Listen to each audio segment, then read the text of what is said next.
அப்ப இந்த movie பாக்குறதுக்கெல்லாம் pocket money, ticket இல்ல ஸ்நாக்ஸ் அந்த மாதிரி அது வந்து எப்படின்னா கம்ஸ் அடிக்கிறது. எப்படி? எங்க ஊர்ல வார வாரம் சந்தை, சனிக்கிழமை சந்தை சந்தைக்கு வந்து எப்படிலாம் ஒரு 5 ரூபா தொட்டு போவாங்க.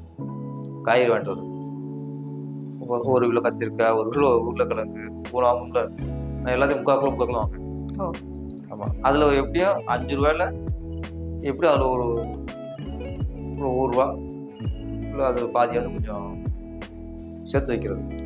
இப்படி ப்ரிப்ரேஷனை சேர்க்கறது, கடைக்கு போனால் அதில் ஒரு அடிக்கிறது, இந்த மாதிரி சேர்த்து வச்சு ஒரு மாதத்தில் ஏதாவது. அப்புறம் டிக்கெட்டில் கம்மி தானே அப்பலாம், நம்ம 2 ரூபா இந்த மாதிரி தான்.